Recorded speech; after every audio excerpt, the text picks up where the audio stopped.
Média sur Europe 1, 9h30, 11h avec Thomas Hill, avec vos invités, Thomas, Bertrand Villegas et Sylvain Diffior. Et c'est l'heure du journal des médias de Julien Pichenet. Et on commence bien sûr avec les audiences. Et comme chaque lundi, Karine Le Marchand était devant. Oui, l'amour est dans le pré, encore et toujours premier le lundi avec 4 100 000 téléspectateurs. On y revient dans un instant. Le daron Didier Bourdon est battu malgré un bon score, 3 millions de fidèles pour TF1. Sur la dalle, sur France 2 avec Yvan Attal, complète le podium avec un score de 2 300 000. Un petit coup d'œil sur la quotidienne de la Starac qui était en tête des audiences hier à 18h sur TF1, 1 600 000 téléspectateurs, soit 100 000 de plus que Tout le monde a son mot à dire et 300 000 de plus que Question pour un champion sur France 3. Ah oui. Europe 1, le journal des médias. À la suite. Ah oui. Et puis on reste sur les audiences avec L'amour est dans le prix qui continue donc de cartonner sur M6. Là, c'est pas 4 à la suite, mais 2 à la suite. Pour la deuxième semaine consécutive, M6 était au-dessus de la barre des 4 millions de téléspectateurs. Cette 19e saison cartonne. L'émission était donc encore en tête des audiences. Même score donc que la semaine dernière, 20% du public. De manière générale, grâce à cette case du lundi soir, M6 reste largement leader sur la principale cible commerciale. L'amour est dans le pré, donc loin de lasser son public. Et son animatrice Karine Le Marchand, elle nous a toutefois confié qu'à l'origine, elle ne se voyait pas rester aussi longtemps aux commandes de l'émission. C'est vrai que j'aurais jamais imaginé présenter une émission pendant 15 ans, jamais. C'est pas du tout conforme à mon état d'esprit. Et je suis quelqu'un qui, a priori, se lasse assez vite des choses. Alors d'abord, c'est un exercice particulier parce qu'à chaque fois, on a 14 nouvelles personnes, 14 histoires de vie. Donc, on répète pas. Et ensuite, je pense aussi que j'aime faire l'amour est dans le pré parce que j'ai aussi la France a un incroyable talent. Je peux aussi produire des documentaires sociétaux. C'est-à-dire que je suis pas enfermée dans une case. Karine Le Marchand, animatrice de L'amour est dans le pré. Oui, alors vous vous souvenez, Thomas, que dès le premier prime, vous aviez dit que ça allait être une grande saison, que cette année elle est très réussie, parce que le casting était quand même formidable. Ça va continuer, 19e saison, vu les scores, on aura sans doute une 20e. Et effectivement, Karine Le Marchand qui est irremplaçable aujourd'hui à la tête de cette émission. Vous êtes d'accord, Sylvain ? Quel talent! Quel talent! Non, mais c'est vrai, elle est très forte. Oui, c'est vrai. Très forte.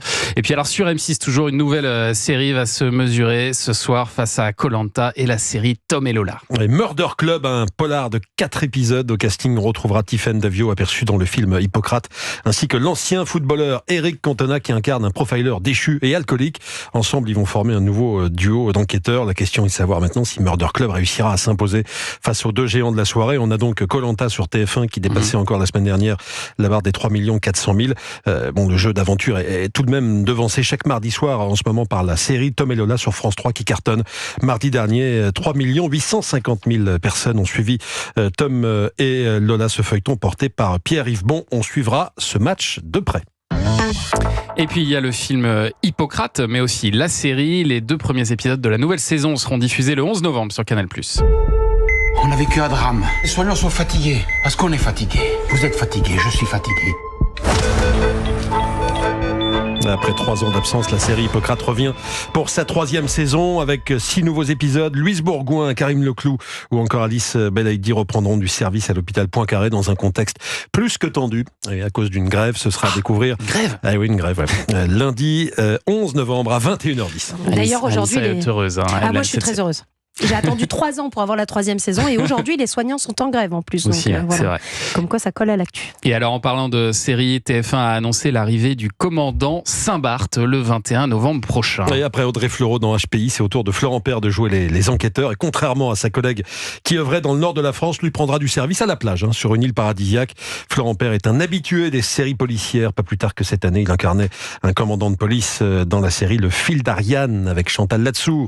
Et alors on parlait du succès des jeux télé et de 100% logique. Eh bien 100% logique, la réponse est sous vos yeux, va se décliner en rendez-vous quotidien sur France 2. Ouais, 100% logique, entraînez-vous. C'est le titre exact de cette version écourtée du jeu présenté par Cyril Ferraud. Ce sera en semaine juste après le JT, donc à 20h55 avant le prime. Ça va durer quelques minutes seulement.